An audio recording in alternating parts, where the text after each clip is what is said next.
And we are now joined by Major General Rajan Kochar, a Defence and Strategic Affairs expert. Major General Rajan Kochar has retired from the Indian Army as Major General Army Ordnance Corps Central Command after 37 years of meritorious service to the nation. Major General Rajan Kochar, thank you for joining us on the broadcast. A very happy Independence Day to you. First up, if you can talk to us about Prime Minister Modi's vision. He has set 2035 as a date for Sudarshan Chakra to be launched. When it would be completed, what is your understanding of India's futuristic aerial defense strategy? And how will this be comparable to Israel's Iron Dome? Thank you for inviting me for this very important, discussion. And a very, very happy Independence Day to you and your channel and to all your viewers. Very important today, Prime Minister's address envisaged his vision for India's defense and operational preparedness. And with specific reference to Sudarshan Chakra, which presently S-400 air defense system has been rechristened as Sudarshan Chakra.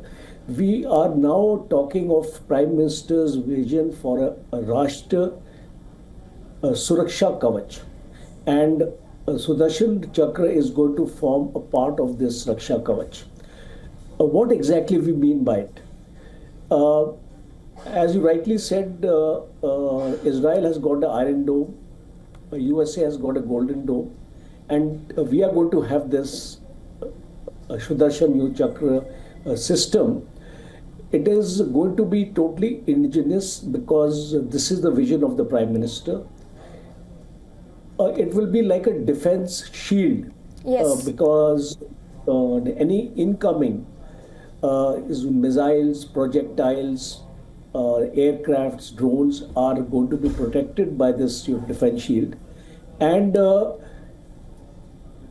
it is going to have a cutting-edge technology in terms of what technology is required for an air defense system. So we are talking of integration of S-400, Project Kusha, which is a long-range service-to-air missile system, and Akash Prime, because this is what the Prime Minister is wanting to convey in specifics. I would like to tell you. Yes. This will be an integration of all the three systems. Basically, it is a multi-layered air defense system, starting from an outer ring, coming to a middle ring, and then on to a short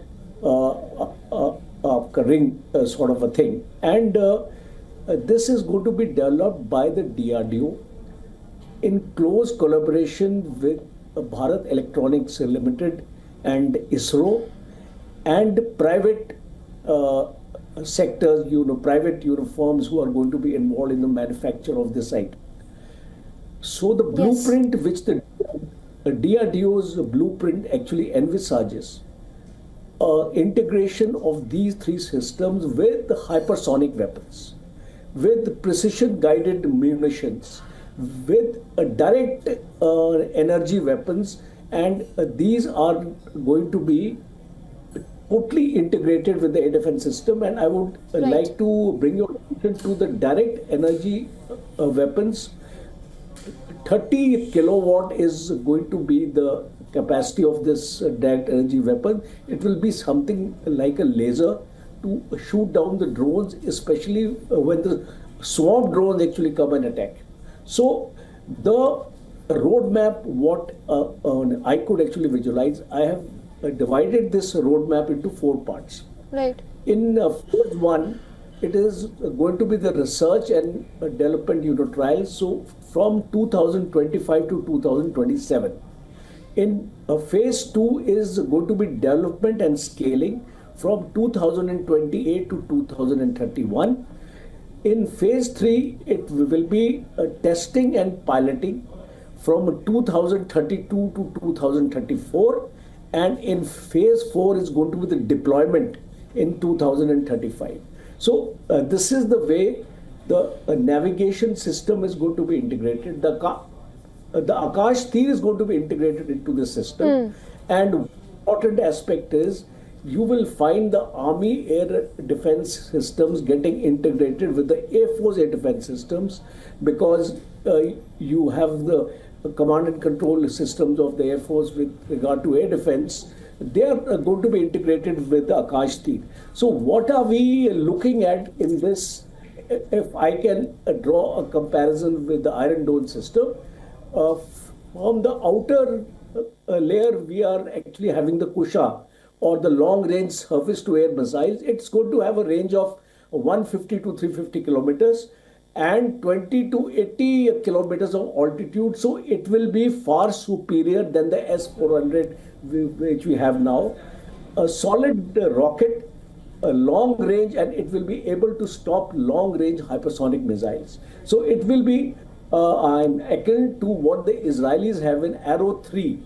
Because Arrow 3, of course, the distance actually they go up to in excess of 2,000 kilometers. We don't need that kind of a distance as far as our threat perception with Pakistan is concerned. Yes. The next array or the middle layer is going to be your Akash new generation missile, which will have a range of 70 kilometers, and it can go up to an altitude of 20 kilometers. So what we are actually seeing now is today we have a Barak 8.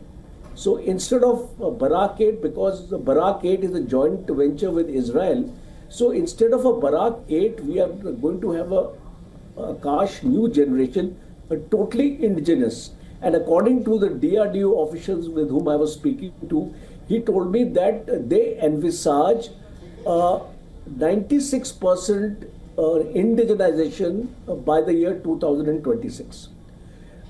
Now we come to the inner layer. Now in the inner layer we are going to have Akash Prime, and Akash Prime is something like your Iron Dome which Israel has.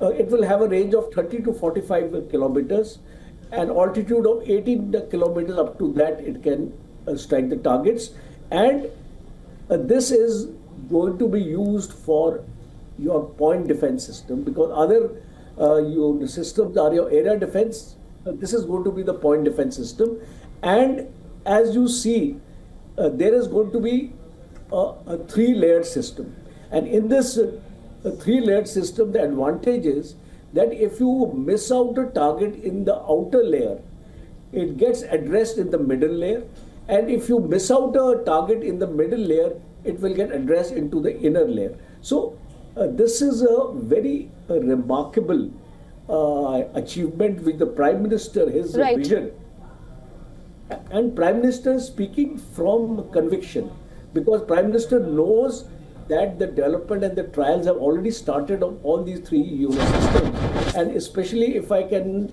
talk to you about Kusha, it is something like S-400. It will be having three interceptors, M1, M2 and M3, and starting from 380 kilometers, 400, yes. 50, and 150 kilometers. So this is the indigenous capability. एक नया भारत हमको देखने को मिलेगा, और 2035 में we will see a total indigenous system. And the greater advantage I would like to conclude here is that since the technology is with you, you can carry out upgrades as and when you want, as and when the technology improves.